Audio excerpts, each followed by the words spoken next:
না, তৃণমূলকে আমরা ভোট দেব না, আমার এইটাই আশা আছে। আর যতদিন বাঁচবো আমি কংগ্রেসটাই করব।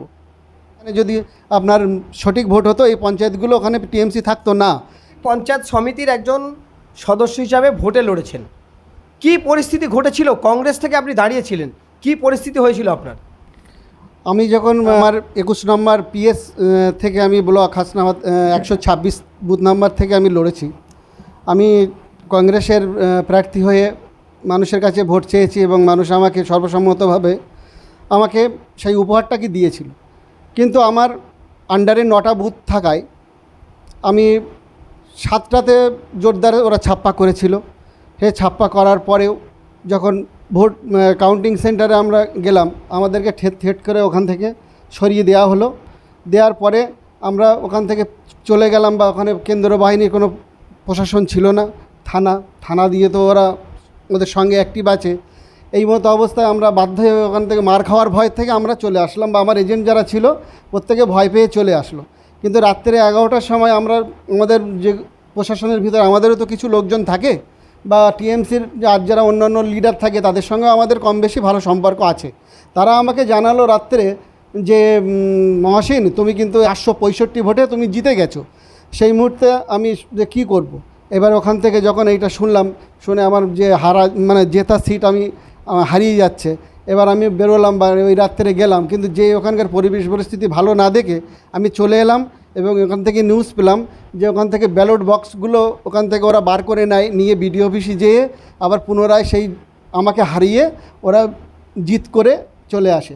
এই মতো অবস্থায় আমাদের ওখানে এই পরিস্থিতির মধ্যে আমাকে হার স্বীকার করে নেওয়া হয়েছে। তার জন্য আমি আপাতত বর্তমানে হাইকোর্টের দ্বারস্থ হয়েছি এবং আজকে আমি হাইকোর্টের কেস ফাইল করতে এখানে এসেছি। আমি এসেছি হাসনাবাদ পঞ্চায়েত সমিতি, বরুণহাট রামেশ্বরপুর গ্রাম পঞ্চায়েতের পিএস 21 নম্বর ব্লক প্রার্থী আমি, এবং বুথ নাম্বার 126। এই আগামী দিনে জোট হচ্ছে তৃণমূল কংগ্রেস এবং সিপিএম, সেক্ষেত্রে যে আপনার ছাপ্পা দিয়ে হারিয়ে দেয়া, তাহলে এই জোটকে আপনি কি বলবেন, কাকে সমর্থন করবেন? এই জোট নিয়ে আমার অনেকগুলো ব্যাপার আছে, বা আমাদের একটু চিন্তাভাবনা করতে হচ্ছে। আমাদের ওই এলাকাটা এখন টিএমসির হাতে আর নেই। আমাদের যদি ফেয়ার ভোট হতো ওই অঞ্চলটা টোটাল টিএমসি পেত না, এবং আশেপাশে একটা পঞ্চায়েত বিজেপি পেয়ে গেছে, আর একটা সমান হয়েছে পাটলিখানপুরে, প্রায় কাছাকাছি চলে গেছে। কিন্তু এখানে যদি আপনার সঠিক ভোট হতো এই পঞ্চায়েতগুলো ওখানে টিএমসি থাকতো না। কিন্তু আমাদের আশা এটাই, আমরা ওই কেন্দ্রটা আমাদের এমপি আমরা কংগ্রেসের চাইবো, এটাই আমাদের আবেদন থাকবে আমাদের উপর নেতৃত্বের কাছে।